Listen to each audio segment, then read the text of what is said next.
Olá, boa tarde a todas, todos e todas. Eu sou o professor Rogério da Costa e nós vamos hoje aqui conversar a respeito da Sociedade da Desinformação.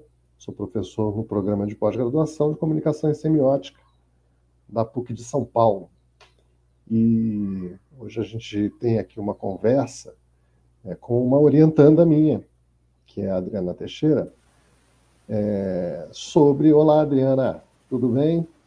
Oi, boa tarde, tudo bom? Tudo jóia. Então, estou dizendo aqui para o pessoal que hoje a gente vai ter uma conversa sobre a sociedade da desinformação, na realidade, sobre projetos que estamos conduzindo, né? Então é bom entender que essa aqui é uma série onde os professores vão estar aqui conversando com seus alunos, pesquisadores, e a gente vai estar explicando, comentando, debatendo algumas pesquisas que a gente tem feito. São sempre, na verdade, conjuntos de pesquisas, né, que a gente vai conduzindo, e aí cada professor vai eleger alguma para conversar um pouco. No caso, hoje eu vou estar conversando aqui com a Adriana sobre uma pesquisa que a gente está fazendo em Paraisópolis. E a gente vai estar explicando para vocês um pouquinho como é que isso se desenhou, como é que se construiu, em que ponto que está, o que a gente tem feito, as metodologias de trabalho, enfim. Mas é importante lembrar, então, que o programa de comunicação e semiótica ele tem 3 linhas de pesquisa, a nossa é a terceira linha 3, que é a de dimensões políticas da comunicação. E daí que esse projeto que a gente está conduzindo, ele vem dessa linha, é um projeto sobre fake news e Paraisópolis na época da pandemia. E aí a gente tem outros projetos dentro dessa mesma linha de dimensões políticas da comunicação, os professores Cristine Greiner, Helena Katz, José Luiz Aidar, Brado, Eugênio Trivinho, Lucrécia Ferrara, são os professores da nossa linha, e a gente está com uma série de projetos, né, atualmente, todos correlacionando a dimensão política e a área da comunicação, das redes digitais, das mídias, enfim. Bom, então a gente hoje vai conversar um pouquinho aqui. Adriana, você se apresenta para a gente também? A Adriana é jornalista, gente, vamos lá, se apresenta para a gente. Bom, eu sou jornalista, eu estou fazendo doutorado, fiz o mestrado aqui na PUC também, na comunicação e semiótica. No meu mestrado eu comecei a pesquisar, a estudar, a investigar a desinformação, especificamente durante o período da vacinação contra a febre amarela. O meu olhar foi sobre a operação das peças de fake news nas redes digitais contra a campanha de vacinação da febre amarela. E trouxe esse objeto, né, esse tema, para compreender esse fenômeno nas redes digitais para o meu doutorado. Eu sou jornalista, passei por vários veículos de comunicação, mais de 30 anos escrevendo, fazendo reportagens e agora me dedicando também à pesquisa acadêmica. O diferente nesse processo, nesse momento do doutorado, diferentemente do mestrado, que foi uma pesquisa com um olhar nas redes digitais e também, claro, né, com fundamentação teórica, no doutorado nós resolvemos, eu e o professor Rogério da Costa, mais 4 colegas da graduação, nós montamos uma equipe de pesquisadores, nós resolvemos ir a campo para entender como é que essa desinformação na saúde afetou a população de Paraisópolis e como Paraisópolis reagiu a essa onda de desinformação sobre saúde com meios, né, ferramentas, estratégias, claro, especificamente na área da comunicação, para levar a população à adesão dos protocolos de prevenção à doença. Agora, Adriana, só te interrompendo, você sabe que me chamou a atenção quando você fala assim do tempo que você passou no jornalismo, né? E daí, assim, o fato de você ter, após esse tempo, ter definido fazer um mestrado. Porque a gente vê que muitas pessoas entendem pós-graduação quase como se fosse uma sequência da graduação, não é? Então, assim, acabei minha graduação, então deixa eu fazer logo a minha pós-graduação. Só que isso não é um movimento impossível, por exemplo, ou não pensável, para aquele profissional que já está há muito tempo no mercado e daí fala, não, eu vou fazer uma pós-graduação.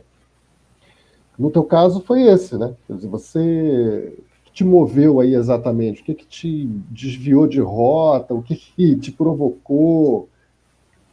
Nossa, professor, eu me formei na PUC, né? Fiz jornalismo na PUC, me formei em 91. Então, assim, muita mudança na área da comunicação, muita mudança.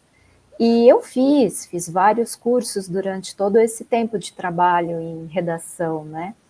MBA, Master, mas assim, com ferramentas mais ali para o dia a dia, né? Como você lidar com as redes, como melhorar a audiência de um determinado veículo, enfim, mas eu senti a necessidade de mergulhar mais nesses assuntos, entender esse fenômeno mesmo, né?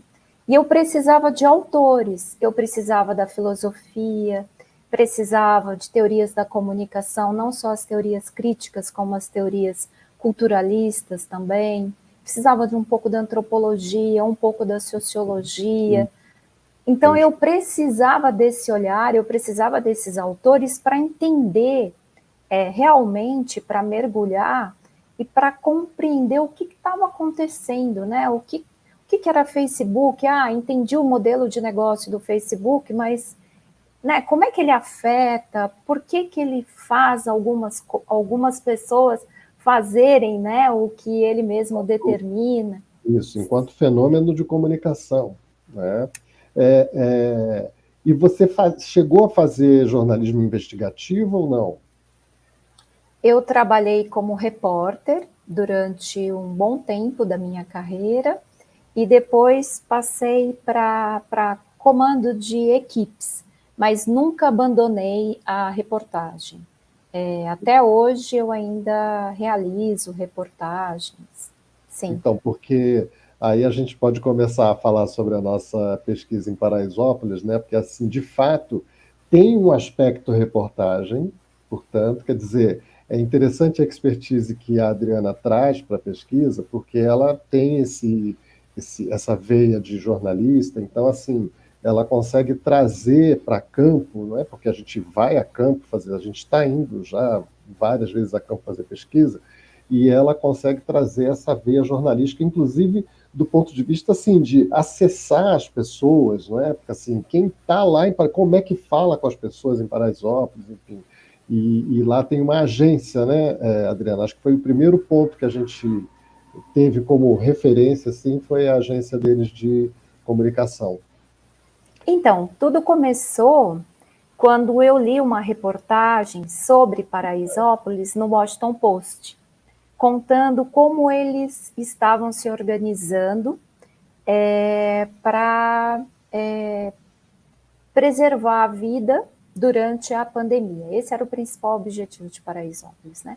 Eles se organizaram, elegeram presidentes de rua para monitorar a vida e a saúde dos seus vizinhos, transformaram as escolas em ambulatórios, contrataram ambulâncias para socorrer as pessoas que adoeciam.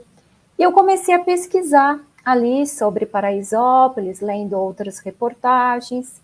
Daí mergulhei nas redes digitais de Paraisópolis, especificamente Instagram e Facebook, principalmente Facebook. Comecei a acompanhar a Rádio Nova Paraisópolis E até cheguei à liderança, iniciei um diálogo com a liderança de Paraisópolis, especificamente ali com o Gilson Rodrigues, né, que é a pessoa Exatamente. que faz as articulações. Quase E o aí, prefeito, né, de Paraisópolis, né? isso. Ele se anunciou. Mas daí, assim, eu achei que a pesquisa estava faltando alguma coisa, assim. Eu falei, não, tudo bem, a gente faz uma leitura das redes, né? Já tem muita informação, mas acho que a gente precisa ir para lá, para conversar com as pessoas, né? Para entender como é que essa desinformação que foi forte, que foi intensa, que foi complexa, né? Durante a pandemia, É, é. especialmente. Eu te dizia que justamente nesse movimento que a Adriana está narrando, no entretempo aqui, eu tive eu participei de uma conferência com o Gilson, o nosso prefeito de Paraisópolis, né, com o Gilson, e era um debate justamente a respeito da questão da pandemia em zonas de periferia, em zonas de vulnerabilidade. E então teve gente que veio de Recife para falar, teve gente que estava no Rio de Janeiro também, na Rocinha, e o Gilson estava falando por Paraisópolis. E uma coisa que impactou demais a toda a audiência foi quando o Gilson narrou e as primeiras informações e imagens da pandemia, aquelas que a gente bem lembra na Itália, não é? Que na Itália foi um momento muito duro em que a gente via nas ruas o que estava acontecendo, os mortos, enfim, aquelas cenas muito tristes. E o Gilson narrando, dizendo que naquele momento ele se reuniu com as pessoas que cuidam da gestão da comunidade, enfim, se disseram, né? Olha, a gente, se não fizer nada, a gente vai morrer, porque todos aqui vão morrer, porque vai ser impossível esse estado no qual estamos atualmente, portanto 2020, né? Vai ser impossível esse estado tomar algum tipo de atitude em relação a nós, os mais fracos da cidade. Alguma providência talvez será tomada em relação ao restante da cidade, mas assim, a nossa comunidade, do jeito que ela está, e do jeito que se ocupam de nós, fatalmente seremos abandonados à própria sorte. Ou a gente faz alguma coisa muito decisiva de maneira a lutar contra essa pandemia, para sobreviver, não é? Porque eles já se imaginavam assim, vai chegar o vírus aqui, vai morrer todo mundo vai morrer. Era essa a ideia forte que eles tinham. E nesse sentido é que começou, então, todo um processo de cuidado, não é, de autocuidado da comunidade, de união das pessoas, na verdade, e da produção de uma inteligência coletiva ali. As estratégias, o que a gente faz? E aí, na parte da comunicação, foi decisivo. Eles entenderam que era crucial ganhar a comunidade na comunicação. E foi nesse lugar que daí surge a ideia, bom, então vamos fazer pesquisa lá para entender o ponto fake news e essas comunicações e esse esforço de comunicação que eles empreenderam, né, Adriana? Daí aí começamos o processo. Sim, e foi demorado, né, professor, porque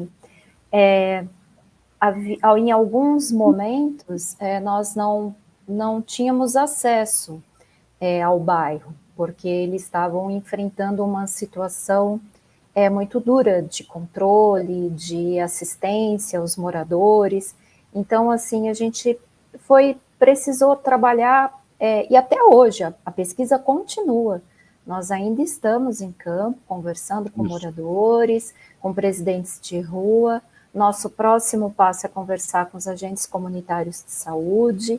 Então, assim, nós tivemos que ter muita paciência e também muito cuidado para conversar com os moradores.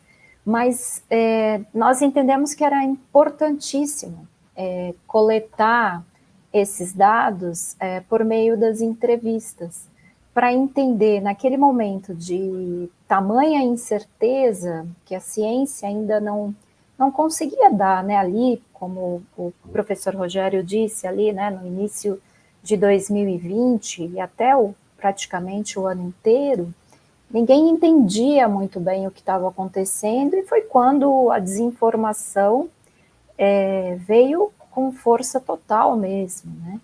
Exato. E a gente queria... Pois não.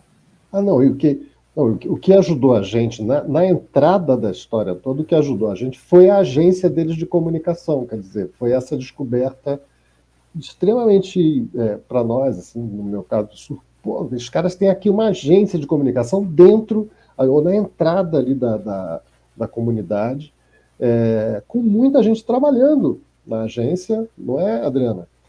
Tem lá o Joildo, né? Enfim, o pessoal que cuida. Sim, funcionou e funciona, né? Quer dizer, é a Central de Comunicação de Paraisópolis. Durante a pandemia, bem ali no início, foi de lá que saíram as principais ideias. Então, o uso de carros de som para alertar as pessoas sobre prevenção, para tentar esclarecer quando alguma desinformação estava persistindo naquele momento, né, ou contra a vacina, ou na negação da própria doença, da existência do coronavírus. Eles também investiram em motos de som. Paraisópolis tem um desenho muito diferente, então tem alguns lugares em que não há acesso para carros, né, para veículos. E as motos, elas transitam, né, de forma melhor, e eram motos de som, levavam também essa informação para os moradores. Além disso, eles intensificaram os posts nas redes digitais, que foi o que eu acompanhei ali no início, principalmente no Facebook e também no Instagram, alguma coisa também na rádio Paraisópolis e também no jornal. Eles têm um jornal impresso que se chama Espaço do Povo e que eles começaram a circular com informações específicas sobre a pandemia, sobre coronavírus. E não só. Quando eles elegeram os presidentes de rua, que existem até hoje, eles ainda são atuantes, os presidentes de rua, eles são moradores. Então, vamos o presidente de rua para o pessoal entender que a pessoa não deve estar nem entendendo. O que é isso, presidente de rua? Como assim? Claro, quando disparou a pandemia, quando começou o processo, e que o Gilson e o pessoal e a organização da comunidade se deram conta que teriam que fazer alguma coisa, eles pensaram, bom, o que a gente vai fazer? E surge essa ideia, não sei se eles emularam essa ideia de alguma outra iniciativa, mas enfim, o fato é que surge a ideia de que, bom, vamos nomear presidentes de rua. Vamos nomear, não, vamos candidatar, né? Quem quiser se candidatar para ser presidente de rua, isso significa o quê? Vai cuidar de 50 famílias numa rua ou em algum perímetro, não é isso? Em torno de 50 famílias você vai cuidar dessas pessoas. Mas cuidar de que jeito, Adriana? Porque assim, bom, aparece um monte de gente, né, candidato? Então, lembrando que Paraisópolis tem 100 mil habitantes, 100 mil habitantes. Né? Densamente povoada, né? Exato. E, assim, os presidentes de rua, eles ficavam responsáveis ali, sim, pelos seus vizinhos, e eles faziam de tudo um pouco, né? Desde a entrega das cestas básicas, entrega de marmitas, como também o monitoramento da saúde dos vizinhos. Então, eles estavam ali sempre de olho, conversando com os vizinhos, alertando, tentando montar também dentro daquele grupo, dentro daquela vizinhança, uma rede, para que eles também se comunicassem entre eles, para no momento em que alguém tivesse os sintomas da Covid, essa pessoa deveria ser imediatamente retirada, né, daquele grupo e levada para as escolas, né, que serviram de ambulatórios, ou então, com questões mais graves, a própria ambulância buscava a pessoa e levava para os hospitais. Então, a ideia do presidente de rua era ficar de olho nos vizinhos e alertar, tomar providências no caso de que alguém adoecesse. E ajudar com a marmita, né, com cesta básica, com, enfim. Mas também álcool em gel, máscaras, eu acho também, né, toda essa aparelhagem, enfim, eles também colaboravam com a distribuição desses equipamentos, digamos assim, para proteção. E eram solicitados também, né? Eu achei muito interessante numa entrevista uma das presidentas de rua dizendo que eles se tornaram, de fato, eles e elas se tornaram uma referência de apoio, de cuidado, de proteção para aquele pequeno perímetro do qual eles se ocupavam. Então as pessoas se dirigiam até eles, olha, eu preciso disso, preciso daquilo, preciso de comida, mais comida, etc. Enfim, eu tenho gente passando mal. Então ao mesmo tempo houve uma consciência, né, de que eles se tornaram naquele instante pessoas absolutamente importantes, relevantes para o processo que estava ocorrendo. E a Adriana lembrou uma coisa interessante: entre os presidentes de rua se formou um grupo de WhatsApp, né, só com eles, onde eles trocavam informação entre eles e também se comunicavam com a central, que era o galpão principal na entrada da comunidade. Então, então, o tipo de comunicação foi grupo WhatsApp, quer dizer, inteligência coletiva nesse sentido, e me parece que deles outros grupos surgiram, deles com os próprios moradores. Então, para cada presidente de rua havia esse grupo de WhatsApp de comunicação com quem tivesse, com quem pudesse, dentro da próprio perímetro que ele estava se ocupando, não era isso? Acho que foi isso, né? Exatamente, Roger. Eles estavam conectados com a liderança de Paraisópolis, então eles eram uma extensão, né, ali da liderança, porque eles precisavam passar informes, comunicar medidas, protocolos, alertas. Então, os presidentes de rua recebiam a informação da liderança de Paraisópolis e transmitia ali para o grupo que eles monitoravam. Além disso, isso mesmo, eles se comunicavam entre eles, né, o grupo de presidentes de rua, que tem uma pessoa da liderança também que é responsável pela articulação entre eles, e eles formavam também grupos ali com os moradores. E é interessante que para a nossa pesquisa tem sido muito valiosa a conversa com os presidentes de rua, porque eles aparecem para a gente, né, Roger, como uma memória do que foi a desinformação durante a pandemia da Covid-19. Então, eles têm muito presente em que momento que surgiu tal desinformação, em que momento que gerou muita preocupação para ele, outro tipo de desinformação, porque houve ondas, né? A desinformação isso. na Tal saúde. como a Covid, né? Também teve ondas, né?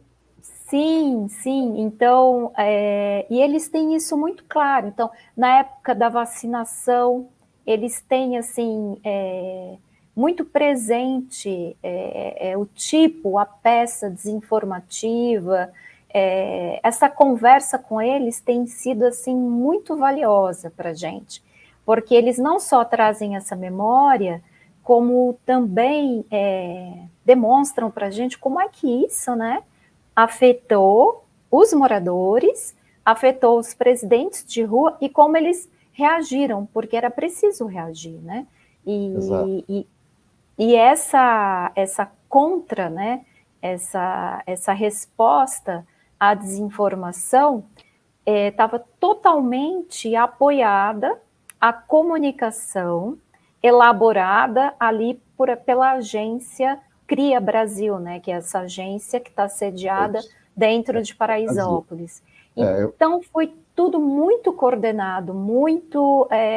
não tinha por onde, o morador não tinha como escapar de uma comunicação de qualidade. Né? Eu me lembro bem da declaração do diretor da CRIA, o Joildo, né? Ele dizia, a gente perguntando, poxa, mas vocês, que tipo de ação vocês tomavam diante de uma desinformação, diante de uma fake news, o que vocês faziam para combater, digamos assim, né, essa desinformação. E foi surpreendente ele dizer, olha, de fato a gente não fazia nada, porque o grande desafio sempre foi aonde você colocar a sua energia. Então, assim, você tem uma comunidade com 100 mil pessoas, você tem uma pandemia batendo na porta, você tem N problemas para resolver. Se você ainda for gastar sua energia para combater uma desinformação, você fatalmente não vai conseguir dar conta do que tem que fazer. Aí a estratégia foi: não, eu não vou gastar minha energia para combater uma desinformação, eu vou produzir em excesso a informação confiável.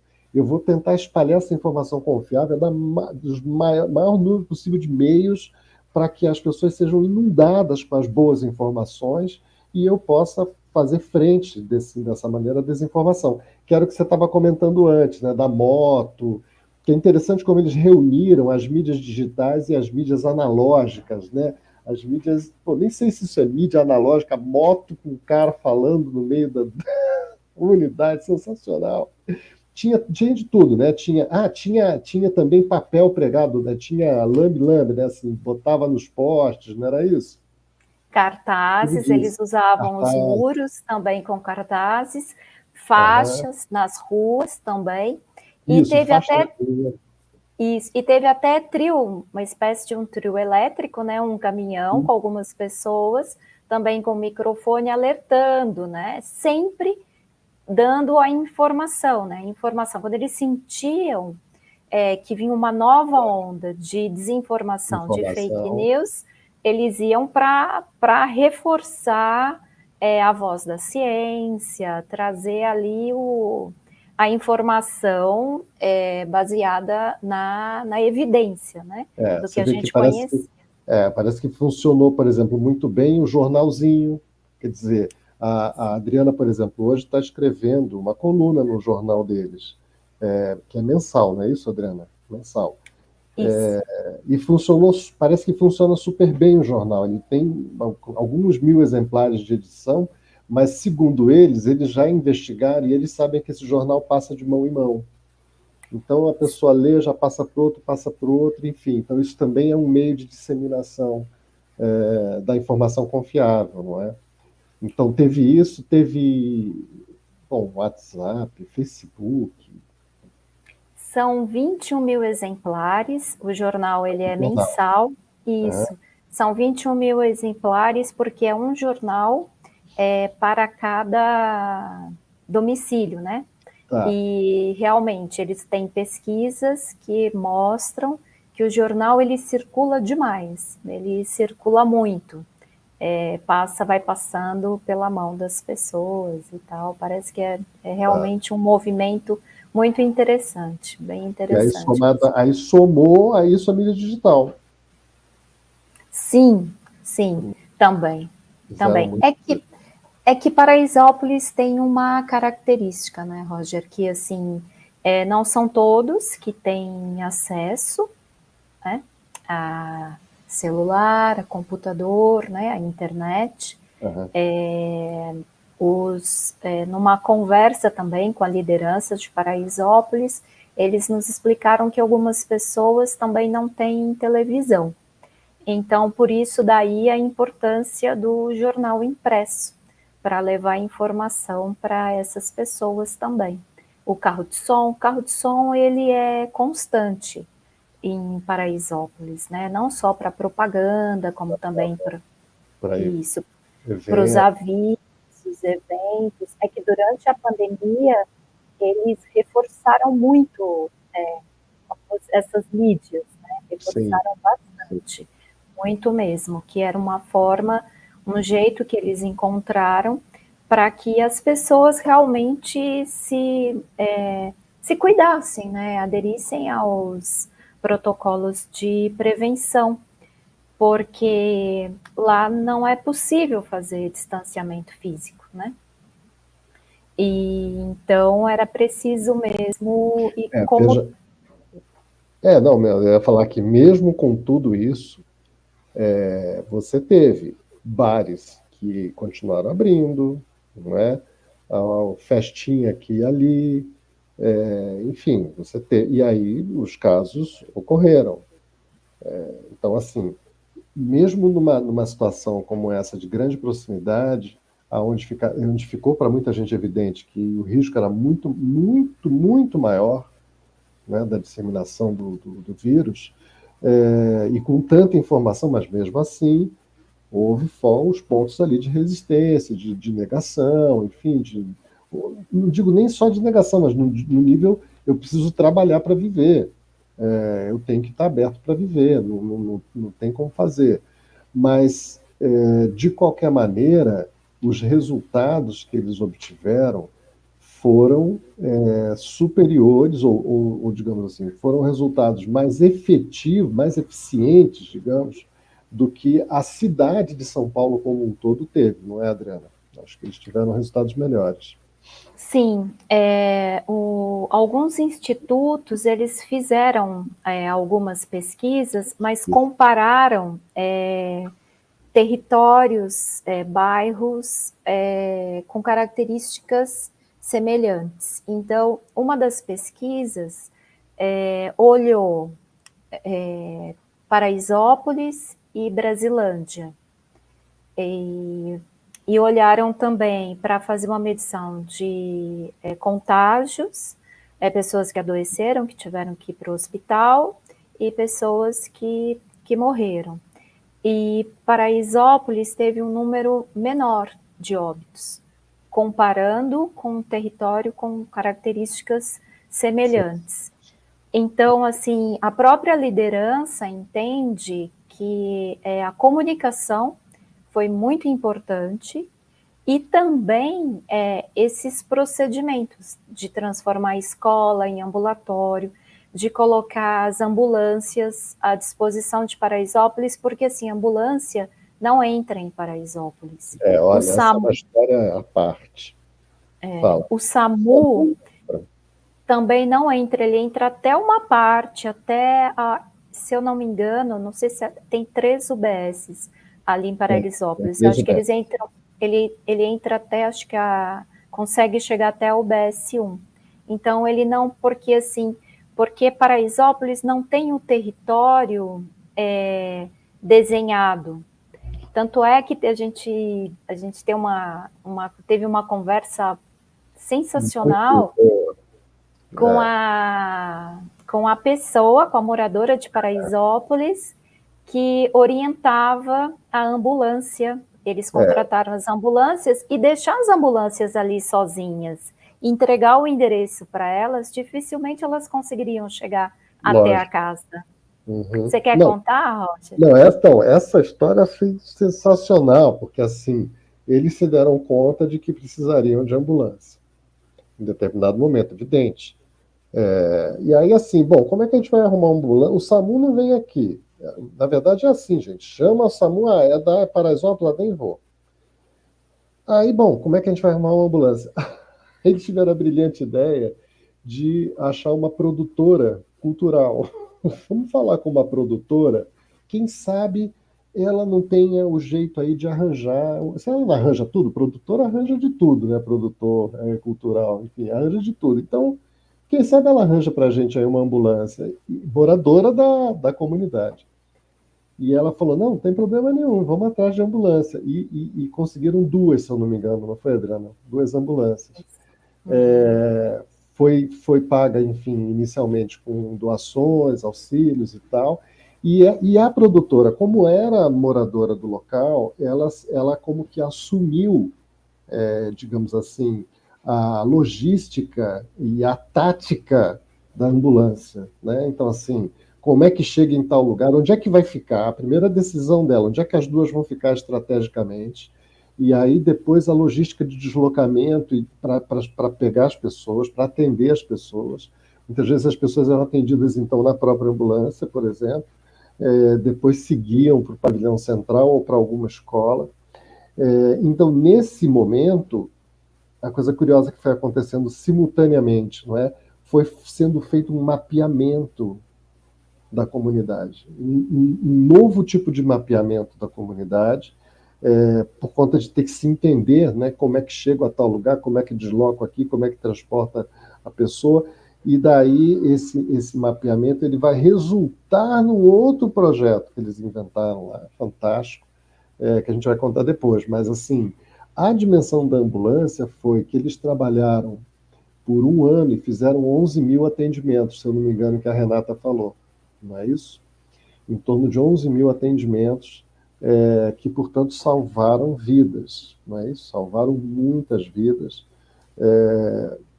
Eles tiveram mortes, mas eles salvaram muita gente. E outro problema que eles enfrentavam no início, olha como é a crueldade do nosso sistema burocrático, né, estatal. Quando logo no início, as pessoas eram atendidas pela ambulância e eram conduzidas à UBS. Por exemplo, estado grave, conduz para a UBS. Chegando na UBS, a UBS fala: não posso te receber. Mas como não pode me receber? Não posso te receber, porque você não é o SAMU. Porque, pela legislação, eu só posso receber a ambulância do SAMU. Você é uma ambulância que apareceu por aqui. Não importa que você está atendendo alguém aí, ó, infelizmente. Então, olha, ainda teve que negociar para que as 3 UBSs que lá estão atendessem as ambulâncias deles. E conseguiram. Felizmente conseguiram. Mas para a gente entender os percalços que uma comunidade como essa, desse tamanho, tem que enfrentar para cuidar dos seus habitantes, dentro da capital mais rica da América Latina. De impressionar realmente isso, é de entristecer. Mas, fala, Adri. Mas eles são resistentes, né, Não, Roger? eles resistem a São tudo. fortes, são Eles são fortes, fortes. são Eles fortes. lutam. Eles Tá lutam. sem... Inclusive, uma das nossas entrevistadas, daqui a pouco vamos falar um pouco mais dessa nossa metodologia de trabalho aí, mas uma das entrevistadas disse que, por conta desse processo todo das presidentes de rua e de toda essa mobilização da ambulância e tal, eles sentiram, de fato, a construção de uma inteligência coletiva, de uma comunidade de proximidade, de ação comum, que eles não tinham antes, tão bem definido. Havia, sim, óbvio, como uma comunidade muito próxima, sempre tem ajuda, sempre tem um querendo dar força para o outro, cooperação, colaboração, enfim, isso sempre tem. Mas ela revela que ela nunca sentiu isso tão forte e que seria uma das coisas que ela gostaria de preservar, ou seja, de ver preservado na comunidade, mesmo após a pandemia, dizer, olha, ainda bem que isso aqui vai ficar porque vai ajudar a gente, porque vai colaborar para que nós possamos continuar desencadeando novos projetos, que é um pouco o que a gente vai falar um pouco mais à frente, as coisas bacanas que eles têm feito nessa direção. Mas, Adriana, então assim, para esse projeto, gente, nós desenhamos uma estratégia de entrevistas, não é? De ida até o local para fazer entrevistas. Não é fácil ir até lá, você tem que ter uma certa permissão para entrar na comunidade, tem que estar tudo marcado, tudo agendado, as pessoas que vão com você até lá dentro, enfim, andar lá por dentro, passear, etc. Tudo muito conduzido, digamos assim. Mas aí fala lá, Adri, aí a gente bolou uma estratégia de ação. Só para completar, Roger, o que você falou sobre a organização, né, de Paraisópolis para preservar a vida durante a pandemia, nós escutamos também dos moradores que esse movimento da comunidade, né, os presidentes de rua, as ambulâncias, transformando as escolas em ambulatórios, como isso apareceu para eles como mais um ponto de resistência à desinformação. Então, assim, por mais que nas redes as fake news diziam que é uma gripezinha, que não é nada, que vai passar, enfim, né, esse discurso negacionista, a organização de Paraisópolis mostrava outra coisa, mostrava algo muito diferente, que assim, olha, nós estamos nos preparando para uma situação grave, né? É como a realidade insiste, né? Por mais que a desinformação circule e tal, a realidade se mostra, né? Ela realmente insiste. E uma presidente de rua também disse que os moradores, além de perceberem toda essa movimentação e acharem que realmente, né, havia algo muito grave acontecendo, quando a doença começou a aparecer também em Paraisópolis, a desinformação perdeu também um pouco a força, né? Então, eu acho que era exatamente isso que a gente queria investigar lá em Paraisópolis. E para chegar algumas dessas conclusões, como é que nós coletamos os dados, né? Além das pesquisas nas redes digitais, principalmente Facebook e Instagram, também a programação ali da rádio, uma pesquisa no jornal impresso, né, um olhar ali bem detalhado das matérias, das informações que circularam. Nós também fazemos essas entrevistas individuais com os presidentes de rua. A nossa pesquisa é um estudo de caso, então a gente conversa com vários... São entrevistas com vários atores, né, que estejam assim ligados ao nosso objeto de estudo. Então, são entrevistas individuais com os presidentes de rua. É uma pesquisa qualitativa, não quantitativa, né?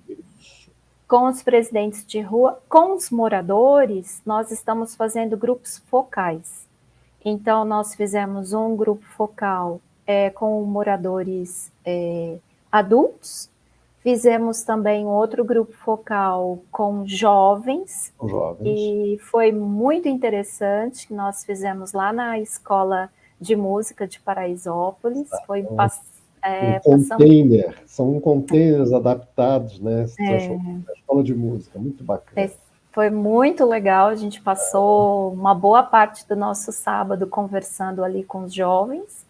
E agora a gente, com toda essa conversa, que nós entendemos também como Paraisópolis busca informação, porque esse era um outro ponto da nossa entrevista, da nossa pesquisa, saber como o morador se informa.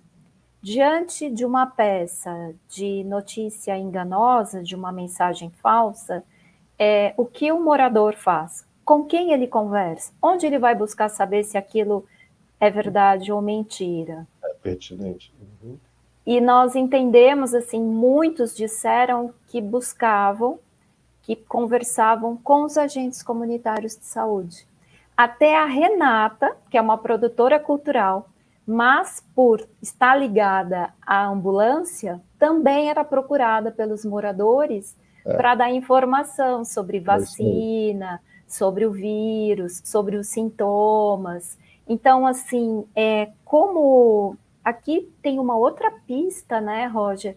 Como o que a gente tem uma tendência a olhar, né, os influenciadores digitais, mas o que está mostrando aqui para a gente, pelo menos até agora, a gente ainda precisa de um pouco mais de conversa, é ali que Paraisópolis busca os especialistas que estão ali com eles, quem eles conversam, o agente comunitário de saúde que está sempre na rua dele. Então, chegou a hora da gente conversar com os agentes comunitários de saúde. Também a gente pensa em fazer um grupo focal. Mas é interessante você estar falando, porque assim, a impressão que a gente tem é que a pessoa vai recorrer à grande mídia, vai recorrer a autoridades, vai recorrer ao acadêmico, para ter esse tipo de informação confiável, digamos assim. Não, eles vão nos agentes comunitários, ele vai no presidente de rua, ele vai na moça que cuida da ambulância, mas ele tem a intuição de se deslocar e colher com alguém, quer dizer, o horizonte dele mostra onde é que eu posso confiar aqui. Então, daí a extrema inteligência que foi de produzir essa estratégia coletiva de atenção. Eu acho muito, muito importante isso, na verdade, foi muito, muito inusitado. A gente ainda está em processo, né, a pesquisa. pessoal aqui, agora que eu estou entendendo que tem uma parte de comentários aqui, Adriana, eu estou lendo aqui, tá bacana que o pessoal comentando aqui, a Letícia, por exemplo, dizendo que ela se lembra que uma faixa na porta de um bar proibindo resenhas nos comércios locais, né, na época da pandemia. O Deusinei aqui também falando uma coisa bacana da pesquisa, da importância da pesquisa, enfim. Essa pesquisa, gente, a gente está documentando tudo, né? Que está tudo sendo gravado, filmado, na verdade, gravado, filmado. Os depoimentos, portanto, que são tanto das pessoas que trabalham na agência CRIA Brasil, quanto dos dirigentes, dos líderes, né, da comunidade, quanto dos presidentes de rua, quanto da Renata, da questão da ambulância, agora dos agentes comunitários, do grupo dos jovens, enfim, isso tudo vai ser reunido. A gente vai fazer um pequeno filme, um pequeno documentário, na expectativa de poder documentar isso, né, deixar uma memória a respeito desse momento, que foi um momento inusitado, um momento distinto, digamos assim, para todos nós foi, para eles mais ainda, até porque é muito importante a gente entender, tentar transmitir também com esse material de pesquisa, essa condição de fragilidade na qual esses seres humanos que estão ao nosso lado viveram durante esse processo desses 2 anos. Quer dizer, não há comparação, eu diria, com o que nós aqui na cidade, nos apartamentos, não é, com toda a estrutura, com o mercado aberto, enfim, do que a gente passou. Essas pessoas, de fato, sofreram uma condição de fragilidade extrema, de muito medo, de muita angústia, e se não fosse justamente a iniciativa deles próprios e de outras instituições, né, que vieram em socorro, vieram também apoiar, a gente poderia ter cenários piores, enfim. Mas, de qualquer forma, é muito bacana a gente poder estar agora. Já estamos quase terminando, né, Adri? Agora falta mais esse grupo focal dos agentes comunitários, e aí a gente já deve partir para o trabalho de resolução da pesquisa, né? Sim, e a pesquisa também tem uma outra questão importante. Nós nos comprometemos a não só tirar a informação de Paraisópolis, né? Mas nós também vamos colocar a informação lá em Paraisópolis. Então, uma parte desse nosso compromisso tem sido esses artigos que eu estou escrevendo para o jornal Espaço do Povo, e agora também, desde dezembro, eu sou uma colunista do jornal, escrevo sobre desinformação, claro. Os textos também estão circulando, depois, se vocês quiserem olhar, no Instagram do Espaço do Povo, que é o jornal impresso, mas tem um Instagram, e alguns artigos também estão lá. Nos grupos focais, nós levamos, como os grupos focais demoram um pouquinho de tempo, né? Ali 1 hora, com os jovens, a gente precisou de 2 horas, porque era um número maior de jovens e tal. Então, nós tivemos doação dos livros da Eduque, e a gente tem presenteado aqueles que nos dão entrevista com os livros da PUC, e, assim, super legal, eles gostam muito, a Eduque fez uma seleção legal de livros, então a gente tem presenteado aqueles que dispõem, né, Roger, do tempo deles para falar com a gente, e nós damos ali. Adoro receber os livros. A gente tem que lembrar, né, esses livros, enfim, na Eduque, a pesquisa que a gente está fazendo, ela é vinculada ao PIPEXT, quer dizer, ao Sistema de Financiamento de Pesquisa da PUC, o PIPEC, né? Então, a gente entrou numa linha de pesquisa que é a pesquisa extensão, e que deve se encerrar, portanto, em outubro. A gente tem até outubro para encerrar. Agora, bem lembrado, a gente vai fazer também uma oficina de fake news lá, na verdade? O pessoal se animou lá. Se animou, eles estão esperando. A gente vai fazer uma oficina sobre desinformação, e deve ser agora em setembro, Bem antes da eleição, né? Ali bem antes da eleição. Bem antes das eleições, exatamente. E vai ser legal porque a gente, como nós escutamos, né, a população e vimos ali, né, quais são as dúvidas, quais os pontos que eles ainda não têm muita compreensão, pontos que até nós mesmos da academia ainda estamos investigando, né, porque não é uma pesquisa terminada, né, não é uma pesquisa finalizada. Então, acho que vai ser uma oficina bem legal, todos sim, estão bem interessados, e que é uma forma também, a gente vai apresentar os resultados da nossa pesquisa para eles, vamos compartilhar, né? Vamos dividir as nossas reflexões, para que eles se vejam também, né, no que eles apresentaram para a gente. Isso é bem importante, né? Não só ir lá retirar os dados, né, coletar os dados, mas deixar também um pouco do que a gente estuda aqui na PUC com os moradores de lá. E essa parte é bem legal, porque os textos, eles comentam, então, assim, há muito interesse, né? Porque a desinformação, em 2016, quando eu comecei a pesquisa ali no mestrado, outras pesquisas, né, com a população, mostravam que as pessoas não sabiam muito bem o que era isso, né, o que era fake news, o que era desinformação, negacionismo e tal, e hoje as pesquisas já mostram que as pessoas estão ligadas, que, assim, há uma preocupação, né, há uma ideia. O difícil é separar, né, o falso do verdadeiro, do mentiroso, do enganoso. A complicação tá nesse ponto.